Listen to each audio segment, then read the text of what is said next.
Hi folks, Brad Mitchell here. Today we're going to be talking about these Twig stoves. I've seen these before. I traditionally use, of course, white gas or propane fueled backpacking stoves when I'm out in the backcountry, but I've seen these Twig stoves around and I want to give them a shot. I've never tried them before and I really want to know, are these practical for backcountry use? So let's check that out. Let's compare them in terms of weights, convenience, performance, other factors. We'll go ahead and boil some water on this thing and we'll try to answer the question, is this really practical? Can it play any kind of practical role in backcountry cooking? Or is it just more of a novelty? Let's give it a shot. We'll compare it to traditional white gas and propane backpacking stoves. And let's see what we find out.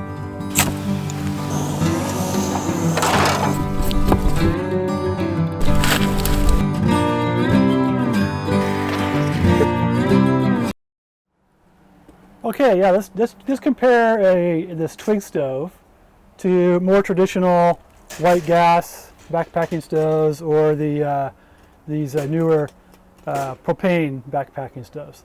Let's do a comparison, see how they perform in terms of weight, convenience, and other factors. So this Kenway Twig stove I purchased online for under 20 bucks. Okay, that's pretty nice. That's a good price. And in theory, there's no cost for fuel because the idea is you would pick up twigs or pine cones or whatever in the backcountry and just burn them in here. But does it work? Is this really practical? That's what we're going to try. Now this particular stove is called a gasifier stove, and the way this works is there's ventilation holes here in the bottom to draw air in. You just assemble this a little bit. This little cup here is where you put the wood, and that fits in this part here, which sits on top like that. Now one thing about this is you'll see there's ventilation holes here in the bottom, so that air that comes in here can feed the fire in this cup. But this cylinder is also got a hollow wall, so not only does air flow into the wood this way, it also flows up into this hollow wall and then comes out near the top to these little ventilation holes here. So not only do we have a fire burning in here fed with oxygen from below, but we also have oxygen flowing up this wall driven by the chimney effect, right? When air is hot, it rises and it comes out here. So this additional injection of air causes a secondary burn of the fuel up higher in this chamber. That secondary burn creates more heat for the amount of fuel you put inside, and also creates a cleaner, more complete, cleaner burn. So that means less smoke. That's the theory. We will try that in a minute, but let's first take a closer look at the stove. So packed together, it looks like this, and everything nests together pretty tightly. Comes with a little ditty bag that this just slips into. But anyway, it assembles like this.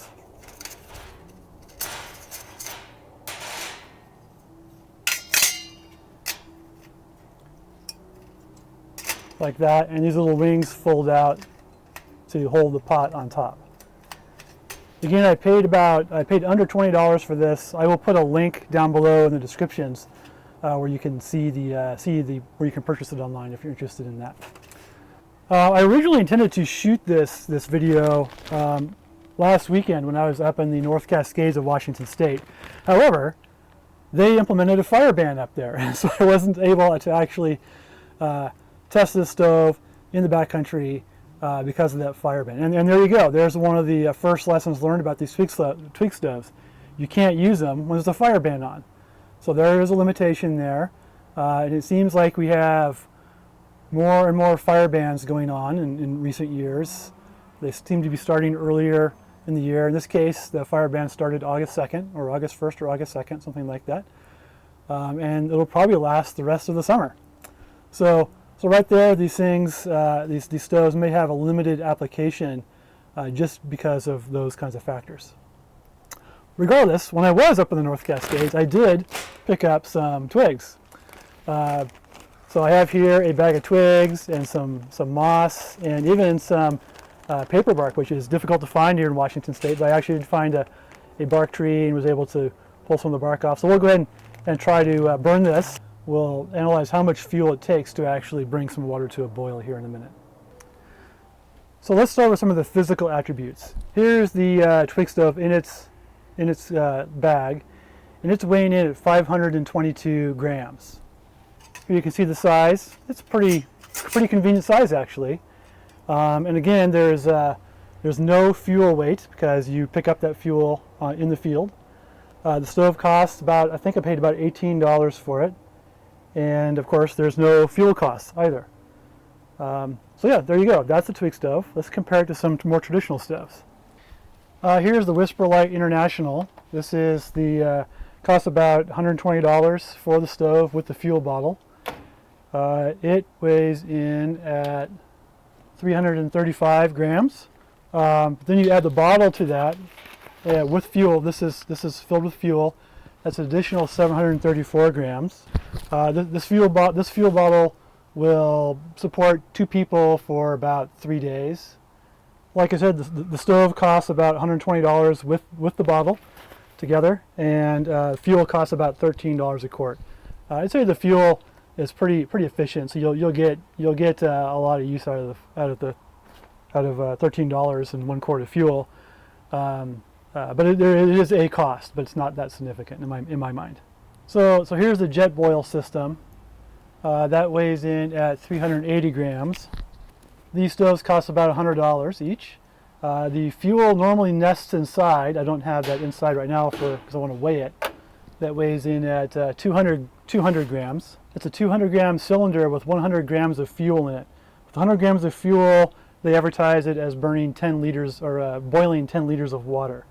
So typically I would plan on one of these for about every 3 days for 2 people backpacking. One of the challenges with these is knowing how much is left. Once you started burning into one of these, it's really hard to know how much is left. I would suggest weighing it on a scale like this. Like I said, the empty weight of the canister is 100 grams, and there's 100 grams of fuel. So by weighing it, you can tell how much fuel is left. That works pretty good for me. The 100 gram canister costs $5. So compared to white gas, it's actually pretty expensive. It's more expensive, I should say. I don't know if you would consider it expensive in total. That really depends on your economic situation. But it is more costly than white gas for sure. And of course, the Twig stove has no fuel cost at all. But nested together,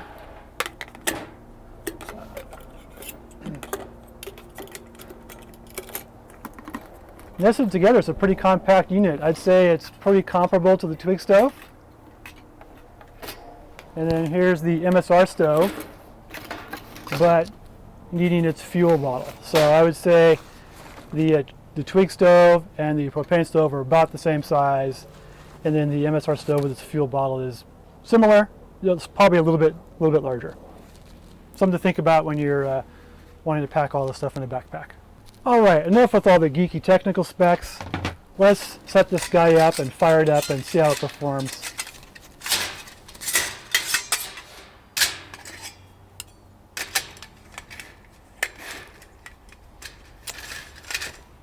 So here's the twigs I gathered when I was up in the North Cascades last week.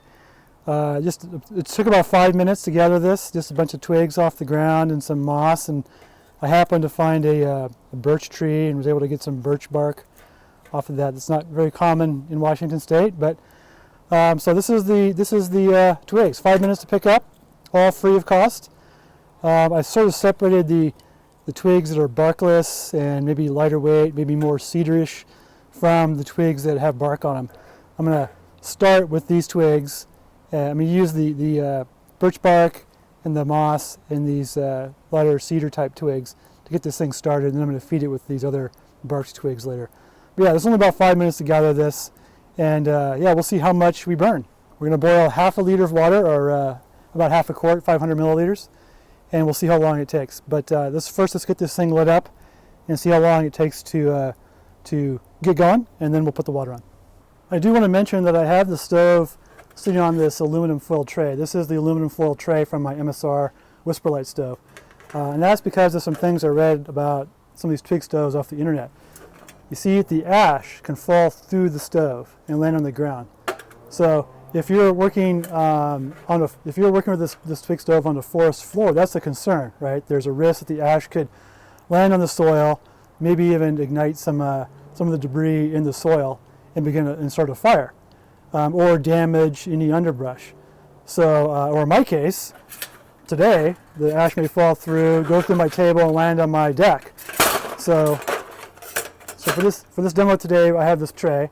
If you're using this stove on a rock or something like that, that would not be a concern. Okay, I'm gonna go ahead and remove the top just for purposes of getting this thing started. And let's see if we can get this thing started.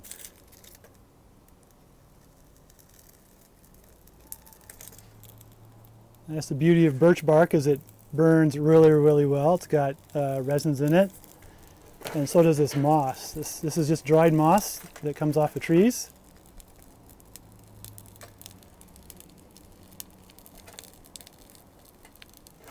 Okay, that moss does create a bit of smoke, but once it burns off, hopefully hopefully that'll be reduced. So we're definitely starting off with some smoke. Also, this is the first time the stove has been used, so there could be manufacturing oils or coatings on it and such like that that have to burn off the first time.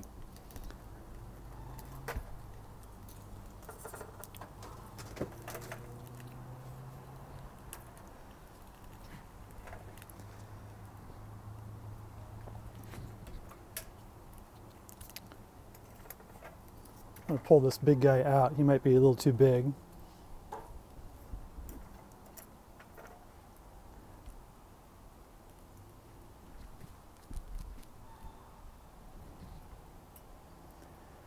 Smoke is cleaned up a bit now.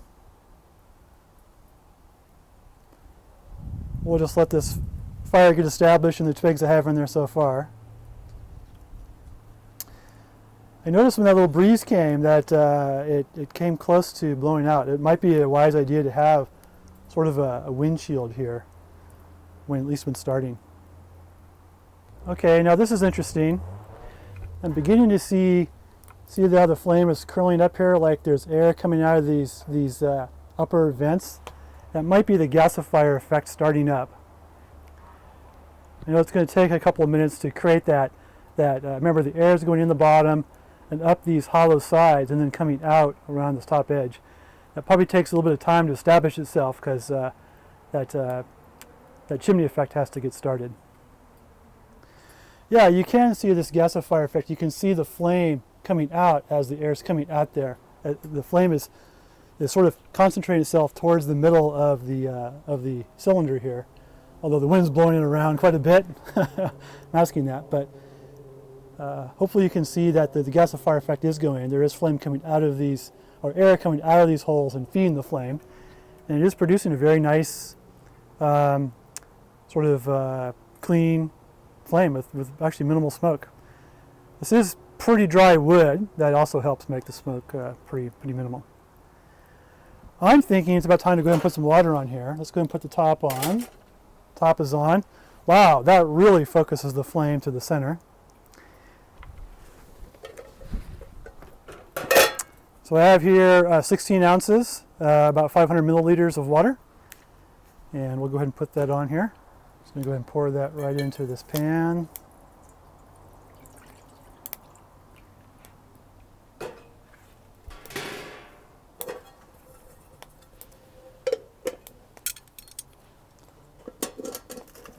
Put that on the stove. Okay, I'm starting a watch here, and we'll see how long that takes to boil. And you may not be able to see from this angle, but there is an opening here, so you can continue to feed twigs into the unit.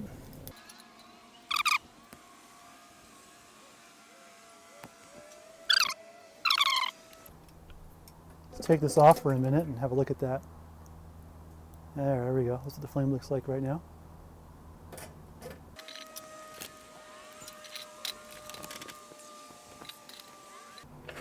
So if I take the pot off, you can see there's really just a few embers in there, but there's a tremendous amount of heat coming out.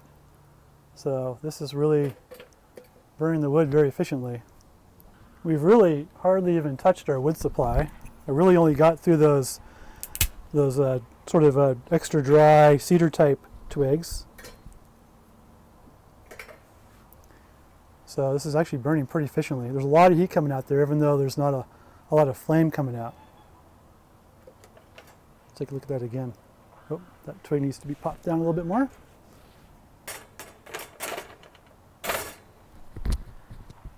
So there's something, you know, thinking about the size of the twigs and getting those right is probably important.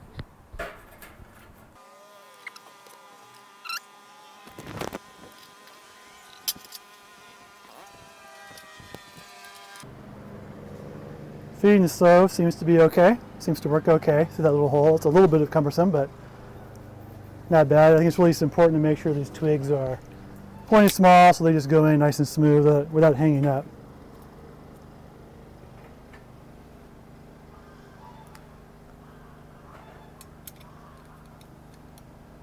I don't know if we're seeing any effect here on the water. Oh yeah, we got bubbles on the bottom of the pan already. We are 6 minutes in now. All right, we're 7 minutes in. 7 minutes in and it just started boiling. There you go, 7 minutes rolling boil. I'm gonna go ahead and take this off for a moment so we can look inside the stove. There's the flame we've got going there. Interesting is we hardly used any of our twigs. The amount of twigs that we have burned in there probably would have taken 1 minute to gather in the field. So that's pretty good. I'm actually pretty impressed with that. So this took about maybe a minute to set up and a couple of minutes to get twigs, and we had half a liter of water boiling in 7 minutes. You think about the jet boil, that could probably do it, and you could probably set up a jet boil, start it, and have the water boiling in about 3 minutes. So this did take about twice as long as a jet boil. As far as the MSR stove, that would probably take you about a couple of minutes to set up, including pumping the canister and getting everything set up. It takes time to get a MSR stove started because you have to do the little pre heating thing by putting fuel in the cup and starting it, lighting it, and waiting for the gas to preheat. So that might take 3 minutes to set up an MSR stove, and then maybe another 2 or 3 minutes to get the water boiling. So that's like 6-7 minutes. So this is actually just about as much time as an MSR stove. A couple of other things about this, other comparisons. This is pretty quiet. This is, I'm sure, the quietest option. The jet boil propane stoves are a little bit noisier. They definitely make a noise. And the MSR white gas mode definitely makes quite a bit of burner noise when it's going. So I'd say this is probably the most aesthetically pleasing option. It's kind of nice to have this little source of heat here, a nice little fire going in there. So I'd say this gets the aesthetically pleasing award. And convenience factor wise, it's probably not quite as convenient as a jet boil, but it's you know, one factor on that would be finding dry wood. If you're out on if it's been raining for a while, it can definitely be harder to find dry wood. So that would definitely be an inconvenience factor for this stove in those kinds of conditions. Another factor is it may take a little extra work. I haven't tried this yet, but it may take a little extra work to get this thing to turn off and cool down. Probably not a big deal if you're out for your evening meal. You can let it sit there and cool on its own, burn out and cool on its own. But if you're in a breakfast mode and you want to get on the trail, that might be a concern. It might take a while for this thing to cool down. You're going to have to handle this hot stove, get the ash safely dumped out and then safely cooled and quenched so that it's not any kind of potential fire source, forced fire source. So that's definitely a little bit of an extra inconvenience there. So those are some pros and cons. So I do want to repeat my warning, my caution on one aspect of the stove, and that is the reason I use this aluminum foil below is, see that ash there? That ash is really hot, and so that's ash that dribbled out of the combustion chamber and out the bottom of the stove, and that could be a source of causing a ground fire or forest fire. So definitely watch out for that. Definitely use some kind of a tray like this, or use the stove on a rock, something that's don't use it on a combustible surface is the main point. There is a stove out there similar to this that I've seen that advertises as having solved that problem by having a combustion chamber bottom that is solid, but still has air vents into it from the sides. I will find that and put that down below in the description, as well as a link to this stove itself and down in the description, because this was only $18, which is pretty nice. The other one that has that more solid bottom, I think, was significantly more expensive, but this would work if you just take this extra precaution. So let's talk conclusions. Is this stove really viable as a replacement for a backpacking cooking stove in comparison to, say, an MSR white gas stove or a jet boil propane type stove? I'm actually pretty surprisingly happy with the results. This actually surprised me. This actually worked pretty good. It's interesting comparison with a couple of precautions. So let's start with some technical conclusions. Weight-wise, this system is very comparable. It's even a little bit less weight than the jet boil propane stove, and it's almost only half the weight of the MSR Whisperlight International with its fuel as well. This comes in as the lightest stove system. It's definitely the least expensive option. $18 for the stove versus $100 for the jet boil or $120 for the MSR Whisperlight International system, and zero fuel costs, where the jet boil, it has quite a bit of expense on these propane canisters. Volume-wise, this stove is right in there, same volume as the jet boil stove, and even smaller than the MSR Whisperlight with its fuel bottle. Some other pros. I really like the ambiance of cooking over these coals. You know, even just boiling water, I know it's kind of crazy, but just the sound of the coals and the nice, warm, radiant, dry heat coming off the thing. It's just, I don't know, it's just pleasant, and it is for sure the quietest option. But a couple things to watch out for. You got to have dry wood. So this is not going to be a good option if you're camping out in the snow, or if you're camping in or after a heavy rain. I mean, you can find dry wood in those conditions, but you really have to work at it a lot harder. You can't use it if there's a fire ban on, so that's something else to watch out for. And then, like I mentioned earlier, there's this risk of the ash coming at the bottom and starting the ground fire. Now that's also true, of course, with any of the other stoves. You need to be aware of that for other stoves. So, am I ready to replace my regular stoves, backpacking stoves, with this? I'd say probably not, but I am definitely going to go ahead and take this out on another trip, on a future trip. Maybe a canoe trip or a sea kayaking trip, after the burn ban has been lifted, of course. I like the ambiance of it. If I was on a canoe trip or a kayaking trip where weight is not an issue, I might just take this along with a regular stove and take both of them along. Take this along for the quiet, charming ambiance, but take the MSR or the jet boil when I need performance. I mean, I definitely prefer the MSR on longer trips because of the energy density of the white gas. The jet boil is a good option for weekend trips just because it's so convenient and fast.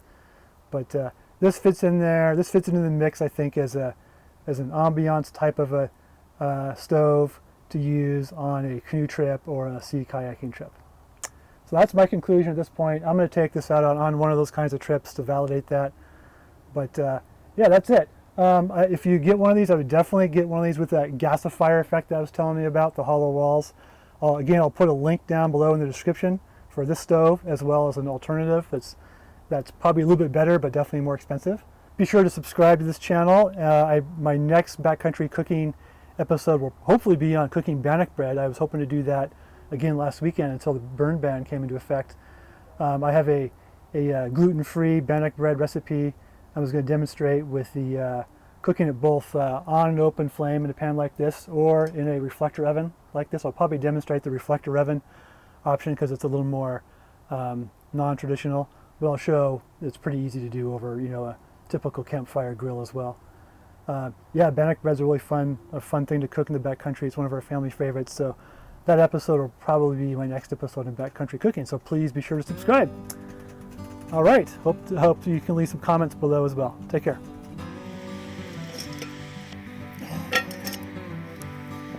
Bannock bread with huckleberries. Ooh. Pretty good?